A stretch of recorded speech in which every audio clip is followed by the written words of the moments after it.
नमस्कार दोस्तों। आज के इस दिलचस्प ऐतिहासिक विश्लेषण में आप सभी का स्वागत है।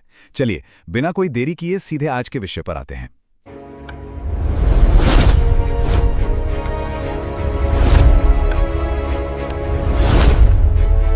बचपन से ही ना इतिहास की किताबों में हमें एक खास तरह की कहानी पढ़ाई गई है, लेकिन आज हम महाराणा प्रताप के जीवन के उन अनसुने और रहस्यमयी पहलुओं को उजागर करने वाले हैं जिन्हें अक्सर आम स्कूली किताबों और दरबारी इतिहासकारों के पन्नों से बड़ी चालाकी से हटा दिया गया। ये सिर्फ एक योद्धा की कहानी नहीं है, बल्कि एक ऐसे रणनीतिक दिग्गज की कहानी है जिसका असली शौर्य आज भी कई लोगों के लिए एक रहस्य बना हुआ है। तो सबसे पहले हमारे सामने एक बहुत ही दिलचस्प सवाल आता है, क्या महाराणा प्रताप सच में हल्दी घाटी के युद्ध में हार गए थे? भाई, दशकों से हमें यही बताया जाता रहा है कि हल्दी घाटी का युद्ध या तो मुगलों ने जीता या फिर वो बेनतीजा रहा। लेकिन आज हम जिस सच्चाई का विश्लेषण कर रहे हैं वो कुछ और ही कहानी बयां करती है। असल में हल्दी घाटी तो महज एक शुरुआत थी। जी हां, ये कोई अंत नहीं था, बल्कि एक बहुत बड़े और विजयी सैन्य अभियान का पहला अध्याय था जिसने उस वक्त के विशाल मुगल साम्राज्य की जड़ें तक हिला दी थीं। चलिए अब बात करते हैं भाग 1 की, घास की रोटी का मिथक और उसके पीछे की ऐतिहासिक रणनीति। आपने वो घास की रोटी वाली कहानी तो जरूर सुनी होगी। इतिहास का ये एक बहुत बड़ा मिथक है। एक तरफ हमारे किताबी दावे हैं जो लाचारी और भुखमरी की तस्वीर पेश करते हैं, लेकिन दूसरी तरफ है ऐतिहासिक वास्तविकता। सच तो ये है कि महलों का सुख छोड़ना और अरावली के घने जंगलों में जाना ये कोई मजबूरी नहीं थी, बिल्कुल नहीं। दरअसल ये स्कॉच्ड अर्थ यानी जमीन को पूरी तरह खाली कर देने की एक सोची समझी सैन्य रणनीति थी।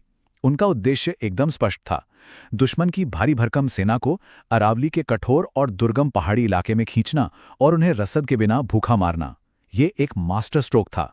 अब आप सोचेंगे कि इस कठिन पहाड़ी इलाके में उनका साथ किसने दिया? यहीं पर एंट्री होती है भील जनजाति की। जरा सोचिए, उस दौर में जब छुआछूत अपनी चरम सीमा पर थी, महाराणा प्रताप ने इन आदिवासियों को गले लगाया। भील जनजाति उन्हें सिर्फ एक राजा की तरह नहीं पूछती थी, बल्कि वे उन्हें अपना बेटा मानते थे। उन्होंने प्रताप को एक बेहद प्यारा नाम दिया था, कीका। कीका का अर्थ होता है बेटा। राणा पूंजा भील के नेतृत्व में ये एक ऐसा खून का रिश्ता बन गया जिसने आगे चल के इतिहास की पूरी धारा ही बदल दी। आगे बढ़ते हैं भाग 2 की ओर, गुरिल्ला युद्ध के असली जनक। देखिए, जब भी छापामार या गुरिल्ला युद्ध की बात आती है ना, तो अक्सर सबसे पहले छत्रपति शिवाजी महाराज का नाम हमारे दिमाग में आता है। लेकिन हमारी आज की ये चर्चा स्पष्ट करती है कि भारत में इस अचूक युद्ध नीति को बहुत पहले जन्म देने वाले महाराणा प्रताप ही थे। अब ये काम कैसे करता था? अकबर के पास तोपें थीं, लाखों की सेना थी। आमने सामने की जंग में नुकसान तो तय था, इसलिए प्रताप ने एक छोटी लेकिन बेहद तेज सेना तैयार की। इनकी रणनीति के 4 मुख्य चरण थे। पहला, अरावली की पहाड़ियों में पीछे हटना। दूसरा, भीलों के साथ मजबूत गठबंधन बनाना। तीसरा, मुगलों की सप्लाई लाइन को पूरी तरह काट देना। और चौथा, बिना कोई आवाज किए रात के अंधेरे में घातक हमले करना। इस रणनीति का जो असर हुआ ना, वो सच में भयानक था। छोटी छोटी राजपूत टुकड़ियां रात के अंधेरे में मुगल चौकियों पर किसी कहर की तरह टूट पड़ती थीं। घने जंगलों से खामोश लेकिन बेहद घातक तीरों की बारिश होती थी। इसका नतीजा ये हुआ कि मुगल शिविरों में एक ऐसा चरम मनोवैज्ञानिक खौफ पैदा हो गया जिसकी हम और आप कल्पना भी नहीं कर सकते। खौफ का आलम यह था कि मुगल सैनिकों ने अपनी दाढ़ी मूंछ तक मुंडवाना शुरू कर दिया था, ताकि प्रताप के सैनिक उन्हें मुगल समझकर मार न डालें। जरा सोचिए, किसी भी सेना के लिए हार का इससे बड़ा मनोवैज्ञानिक स्तर और क्या हो सकता है। अब आते हैं भाग 3 पर, 200 किलो का खौफ और उनका अकल्पनीय शारीरिक बल। महाराणा प्रताप का खौफ सिर्फ उनकी बेहतरीन रणनीति तक सीमित नहीं था। उनका शारीरिक बल कुछ ऐसा था जिसने अकबर को जीवन भर सीधे मैदान में उनके सामने आने से रोके रखा। एक आंकड़ा देखिए, 200 किलोग्राम से अधिक। इतिहासकारों के अनुसार युद्ध के मैदान में महाराणा प्रताप के कुल हथियारों और कवच का वजन 200 किलो से भी ज्यादा हुआ करता था। इसमें 81 किलो का भाला और 72 किलो का भारी भरकम कवच शामिल था। अब आप खुद ही सोचिए, इतनी भारी युद्ध सामग्री के साथ घंटों तक बिजली की फुर्ती से लड़ना, ये सच में अकल्पनीय शारीरिक क्षमता और शक्ति की मांग करता है। दूसरी तरफ एक और आंकड़ा है, 7 फुट। ये ऊंचाई थी अकबर के सबसे खूंखार, क्रूर और विशालकाय सेनापति बहलोल खान की। जब अकबर खुद प्रताप के सामने नहीं आ सका तो उसने हल्दी घाटी के मैदान में राजपूतों के प्रतिरोध को कुचलने के लिए इस 7 फुटे राक्षस को भेजा था। लेकिन हल्दी घाटी के उस मैदान में जो हुआ वो इतिहास के सबसे रोंगटे खड़े कर देने वाले दृश्यों में से एक है। दोस्तों, ये कोई अतिशयोक्ति या बड़ा चढ़ाकर कही गई बात नहीं है कि महाराणा प्रताप ने अपने प्रिय घोड़े चेतक पर सवार होकर अपनी तलवार के महज एक ही वार से, जी हां, सिर्फ एक वार से उस 7 फुटे बहलोल खान और उसके घोड़े को सिर से लेकर जमीन तक 2 हिस्सों में चीर कर रख दिया था, एक ही झटके में। इस एक दृश्य ने पूरी की पूरी मुगल फौज की रूह कंपा दी थी। चलिए अब हम इस चर्चा के सबसे अहम हिस्से पर आते हैं, भाग 4, मेवाड़ का मैराथन यानी दिवेर का महासंग्राम। हल्दी घाटी का युद्ध अपने आप में महान था, लेकिन जैसा हमने पहले कहा, 1576 की वो घटना महज एक शुरुआत थी। एक ऐसा महासंग्राम जिसे दरबारी इतिहासकारों ने पूरी तरह से दबा दिया, वो इसके बाद आया। हल्दी घाटी के 6 साल बाद तक ये छापामार युद्ध चलता रहा और फिर आया वर्ष 1582, विजयदशमी का वो दिन। महाराणा प्रताप ने मुगलों की सबसे बड़ी सैन्य छावनी दिवेर पर एक ऐसा भयानक और अप्रत्याशित हमला किया जिसकी कोई मिसाल नहीं मिलती। ये वो ऐतिहासिक दिन था जब मुगलों का अजय होने का भ्रम हमेशा हमेशा के लिए टूट गया। इस युद्ध की भयानकता का अंदाजा आप इस एक घटना से लगा सकते हैं।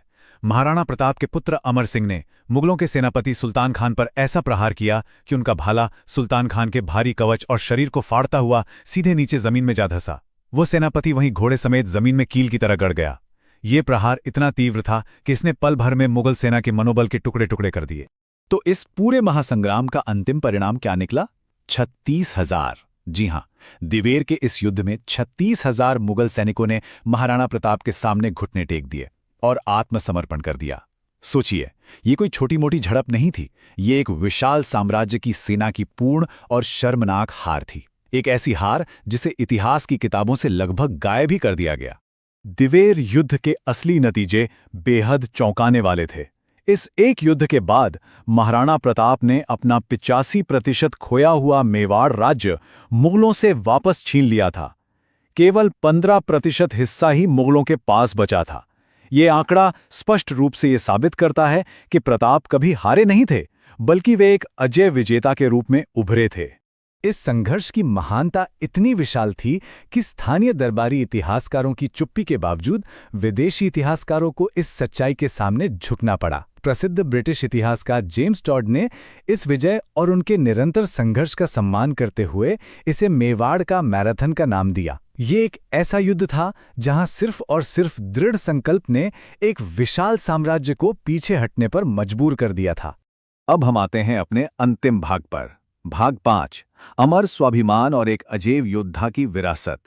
ये सभी घटनाक्रम, ये रणनीतियां और ये महासंग्राम हमें एक ही निष्कर्ष की ओर ले जाते हैं, एक अजय और अमर स्वाभिमान की ओर। महाराणा प्रताप ने जीवन भर कभी मुगलों की गुलामी स्वीकार नहीं की। एक योद्धा की विरासत का असली सार यही है कि महल और सिंहासन हाथ से निकल सकते हैं, सुख सुविधाएं छिन सकती हैं, लेकिन एक भारतीय योद्धा का स्वाभिमान और उसकी स्वतंत्रता की आग कोई भी ताकतवर साम्राज्य नहीं चुरा सकता। ये वो इतिहास है जो आने वाली कई सदियों तक पीढ़ियों को ये याद दिलाता रहेगा कि विपरीत परिस्थितियों में भी अडिग कैसे रहा जाता है। और अंत में हमारा ये विश्लेषण एक बहुत ही गहरा और विचारणीय सवाल छोड़ जाता है। जरा सोचिए, अगर घास की रोटी के सच से लेकर दिवेर के महासंग्राम तक का इतना बड़ा इतिहास छिपाया जा सकता है, तो इतिहास के इन धूल भरे पन्नों में और कितनी ऐसी महान सच्चाइयां दबी पड़ी होंगी जो आज भी उजागर होने का इंतजार कर रही हैं। ये सच में सोचने वाली बात है ना? खैर, आज के इस विश्लेषण में बस इतना ही।